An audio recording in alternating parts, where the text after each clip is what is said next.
बिहार में चुनाव का मौसम नजदीक है और जैसे ही चुनाव करीब आते हैं, सरकार के खजाने का ताला खुल जाता है।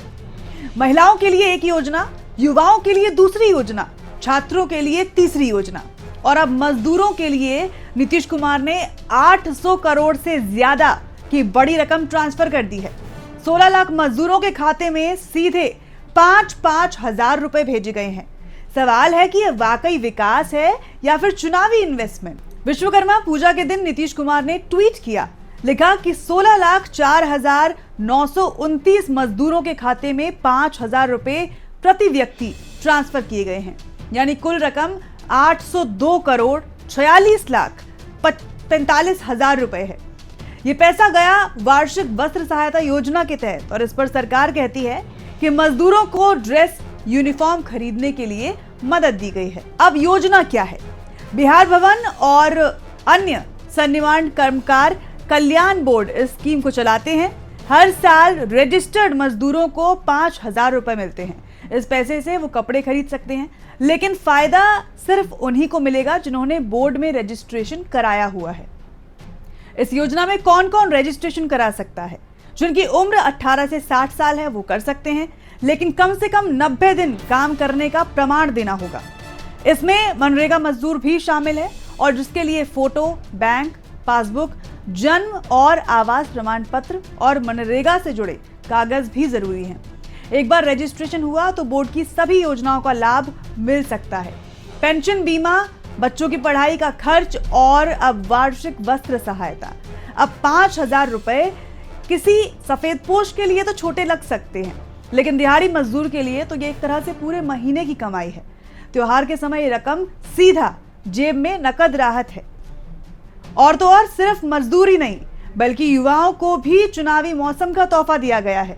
नीतीश कुमार ने मुख्यमंत्री निश्चय स्वयं सहायता भत्ता योजना का दायरा भी बढ़ा दिया है। अब ग्रेजुएशन पास युवा भी इस स्कीम के तहत हर महीने 1,000 रुपए बेरोजगारी भत्ता ले पाएंगे। पहले सिर्फ इंटर पास या 12वीं करने वाले युवाओं को ये सुविधा दी जाती थी, लेकिन अब ग्रेजुएशन पास लाखों युवा भी इस दायरे में आ जाएंगे। अब महिलाओं के लिए मुख्यमंत्री महिला रोजगार योजना, छात्रों के लिए ब्याज मुक्त स्टूडेंट क्रेडिट कार्ड, युवाओं के लिए प्रतिज्ञा योजना और अब बेरोजगारी भत्ता और मजदूरों के लिए वस्त्र सहायता योजना, यानी चारों बड़े वोट बैंक, महिला, छात्र, युवा और मजदूर, सबको सरकार ने कवर कर लिया है। नीतीश कुमार राजनीति के मैनेजर माने जाते हैं। जहां एक तरफ आरजेडी जातीय समीकरण को हवा देती है, बीजेपी हिंदुत्व और सवर्ण समीकरण संभालती है, कांग्रेस और वामदलों की पकड़ भी सीमित है। ऐसे में नीतीश सीधे वेलफेयर पॉलिटिक्स का रास्ता पकड़ लेते हैं। उनकी रणनीति है हर तबके को कुछ न कुछ दो ताकि चुनाव में अलग से अपना वोटर खड़ा हो। अब बिहार में मजदूरों की अहमियत को समझते हैं। बिहार की पहचान ही माइग्रेशन स्टेट है। यहाँ का मजदूर दिल्ली, पंजाब, गुजरात, महाराष्ट्र हर जगह पाया जाता है। निर्माण मजदूर और दिहाड़ी कामगार ही लाखों की संख्या में है। त्योहारों से पहले उनके खाते में पैसा जाना सीधा एक तरह से राजनीतिक मैसेज है कि सरकार तुम्हारे साथ है। लेकिन नीतीश जानते हैं कि सबसे बड़ी नाराजगी युवाओं की है। बेरोजगारी दर देश में सबसे ज्यादा, सरकारी भर्तियां सालों से अटकी पड़ी हैं और माइग्रेशन ही एकमात्र विकल्प है। यही वजह है कि उन्होंने बेरोजगारी भत्ते का दायरा अब बढ़ा दिया है। अब इसमें 2 राजनीतिक संदेश छिपे हैं। पढ़े लिखे युवा भी सरकार की छत्रछाया में है और दूसरा, बेरोजगारी का मुद्दा उठाने से पहले सरकार राहत बांट दे। अब विपक्ष इस पर क्या कह रहा है ये भी सुन लीजिए। तेजस्वी यादव और आरजेडी का यह कहना है कि 20 साल से नीतीश कुमार सत्ता में हैं। अगर रोजगारी देना था तो सरकारी नौकरियां क्यों नहीं निकली?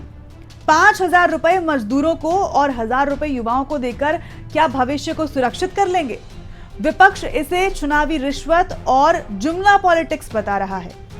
उनका आरोप है कि नीतीश वोट बैंक को कैश कराना चाहते हैं। अब इस पर जनता का क्या नजरिया है वो भी जानना जरूरी है।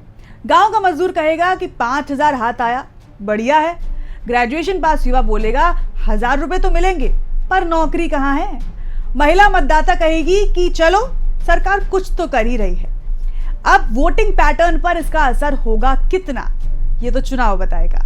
आने वाले चुनाव में सबसे बड़ा सवाल यही है कि बिहार की राजनीति का एजेंडा क्या है। आरजेडी चाहेगी जातीय समीकरण चर्चा में रहे, बीजेपी चाहेगी कि हिंदुत्व और सवर्ण गोलबंदी, नीतीश चाहते हैं वेलफेयर पॉलिटिक्स चर्चा में रहे। अगर चुनाव फ्रीबीज बनाम रोजगार पर गया तो नीतीश का इन्वेस्टमेंट पॉजिटिव रिटर्न दे सकता है। महिलाओं से लेकर मजदूरों तक, छात्रों से लेकर ग्रेजुएट युवाओं तक, नीतीश कुमार ने चुनाव से पहले योजनाओं की बरसात कर दी है। सरकार कहती है ये हक है, हम दे रहे हैं। विपक्ष कहता है ये चुनावी इन्वेस्टमेंट है, और जनता कह रही है जो भी हो, चुनाव के टाइम कुछ तो हाथ आ ही रहा है। आप क्या कहते हैं? कमेंट करके बताइए, क्योंकि देखना है कि ये 5,000 और 1,000 रुपए नीतीश को 2025 में कितने वोट दिलाते हैं। क्या ये विकास कहलाएगा या फिर चुनावी निवेश? फिलहाल इस रिपोर्ट में इतना ही। अगर आपने अभी तक इस चैनल को सब्सक्राइब नहीं किया है तो जरूर कर लें। वीडियो को लाइक एंड शेयर करें और देखते रहें YBN बिहार।